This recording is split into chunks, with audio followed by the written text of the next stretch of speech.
A vingança das almas que foram desprovidas de esmolas. Não aliviar os mortos com esmolas é privar-se de sufrágios. Não sejas covarde em teu coração, e não deixes de dar esmolas. Quando a esmola silencia, o clamor dos mortos ecoa no invisível. No véu entre o tempo e a eternidade, existem almas que esperam. Esperam por uma mão generosa, por um gesto de compaixão que atravesse o céu.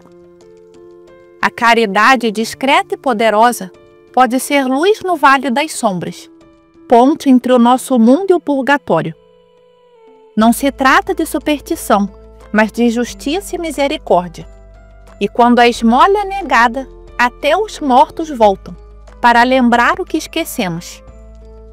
O doutor angélico São Tomás de Aquino prefere o mérito da esmola ao jejum e à oração quando se trata de expiar pecados passados. A esmola, diz ele, possui a virtude da satisfação mais completamente do que a oração, e a oração mais completamente do que o jejum. É por isso que grandes doutores e grandes santos escolheram principalmente a esmola como meio de ajudar os mortos. Eis um exemplo na vida do piedoso Rabban Maur, primeiro abade de Fulda e depois arcebispo de Mainz. O abade Tritêmios relata que Rabban havia ordenado aos administradores de seu mosteiro que distribuíssem constantemente as esmolas mais abundantes aos pobres. No entanto, o procurador da abadia, chamado Edelardo, muito preocupado com os bens terrenos e pouco preocupado com os pobres, frequentemente retinha a porção destinada a eles. O santo abade, além disso, com o consentimento de todos, decretou que cada vez que um dos monges passasse para outra vida, sua porção seria distribuída aos pobres por 30 dias, para que a alma do falecido fosse aliviada por essa esmola. O avarento procurador frequentemente omitia essa distribuição, ou a adiava para além do 30º dia, apesar da tradição antigamente observada por São Gregório Magno, que designava esse período como mais propício para socorrer os mortos. Aconteceu no ano de 830 que uma espécie de contágio causou a morte de um grande número de monges e até mesmo de um abade do mosteiro.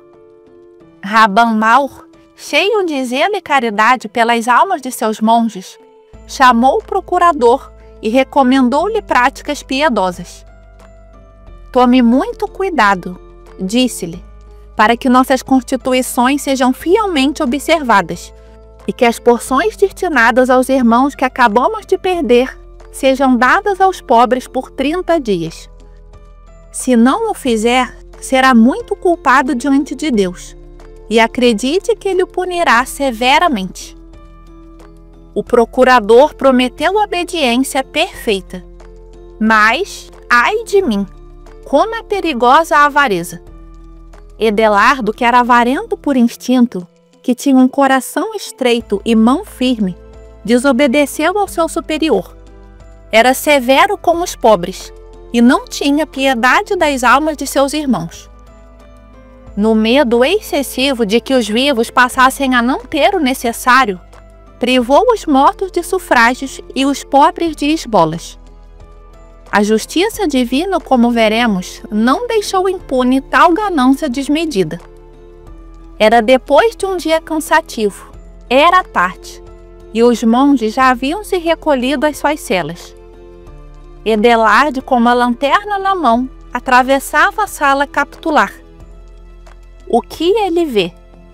Uma assembleia de monges sentados, como se estivessem em conselho. Ao vê-lo, ficou perturbado, sem compreender o propósito de tal reunião no meio da noite. Tendo se recuperado um pouco, olhou com mais atenção e reconheceu o superior e os monges falecidos. E então Edelardo foi tomado de terror. Um frio glacial percorreu suas veias e o deixou imóvel como uma estátua.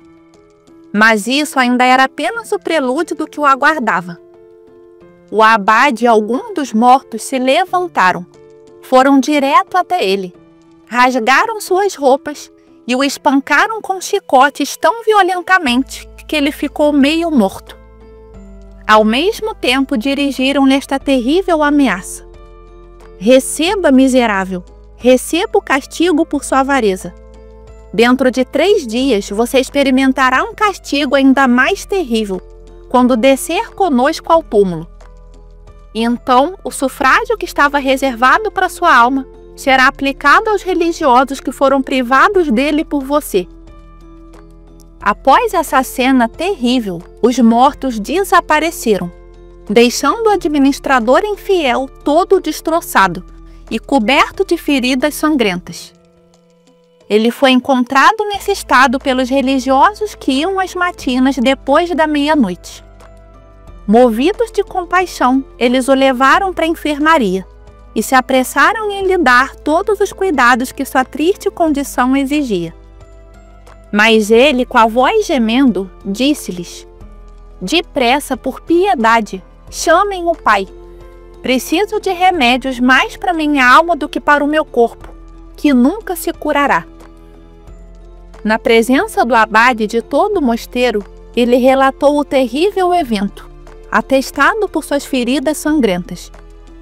E sabendo que em 3 dias compareceria perante o tribunal do juiz soberano, pediu os últimos sacramentos, que lhe foram administrados sem demora. Ele os recebeu com todos os sinais de profundo arrependimento e grande devoção. E então começou a declinar, até o momento em que expirou, precisamente no 3º dia, enquanto o superior o exortava a confiar na misericórdia divina, e seus irmãos imploravam a Deus que lhe concedesse uma morte feliz. Assim que expirou, Rabban mandou cantar a missa de Requiem, e começaram a observar a regra, distribuindo aos pobres durante 30 dias consecutivos a porção da comida de Edelard. A distribuição terminou, mas o castigo ainda perdurou, pois o falecido, pálido e desfigurado, apareceu a Rabban, que, tocado pela visão, implorou-lhe em nome de Deus que revelasse sua condição. Ah, respondeu o falecido, as santas orações dos monges realmente me trouxeram alívio, mas ainda estou mergulhada em tormentos cruéis, e não posso obter meu perdão completo antes da libertação de meus irmãos, que minha avareza e minha negligência mantiveram no purgatório. O que foi dado aos pobres em meu nome foi proveitoso para os outros, e não para mim, segundo o decreto da justiça divina. Rogo-lhe, portanto, bom Pai, a você que tanto me deseja bem, que redobre as esmolas, e espero que Deus, em sua infinita misericórdia, nos livre a todos, meus irmãos primeiro e a mim depois. Rabban Maur prometeu ao falecido o que desejava, e tudo foi fielmente cumprido. 1 mês depois, Edelard apareceu-lhe novamente, vestido de branco, cercado de luz e com o rosto radiante de alegria e serenidade. Agradeceu ao mosteiro os mais afetuosos agradecimentos pela caridade que lhe fora demonstrada e assegurou-lhes que no céu, para onde voava, jamais deixaria de pedir as bênçãos divinas para seus irmãos. Oh, que sábias instruções se podem tirar desta história! A primeira é que as almas do purgatório, embora nada possam fazer por si mesmas, às vezes obtêm permissão para punir aqueles que as privam do auxílio que lhes é devido. A segunda é que, por um julgamento justo, Deus às vezes priva uma alma por uma falta especial da aplicação dos sufrágios, mas especialmente aquelas que durante a vida não cumpriram seus deveres para com o falecido. A terceira é que devemos despertar em nós um zelo ardente pelas almas sofredoras, como que se acendeu na piedosa congregação de Fulda. Essa caridade era tão grande, relata o mesmo historiador, que cada monge chegava a se privar de uma parte de sua comida para distribuí-la aos pobres, em favor das almas do purgatório. A esmola que damos em vida ecoa na eternidade. Não se trata apenas de aliviar o sofrimento terreno, mas de abrir caminhos de luz para além da morte. Os pobres que hoje estendem a mão tornam-se pontes entre nós e as almas esquecidas do purgatório.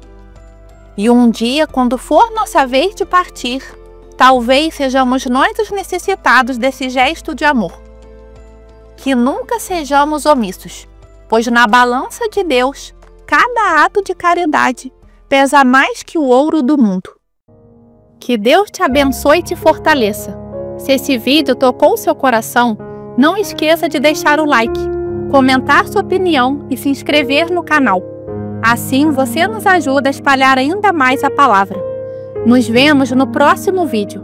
Fique com Deus!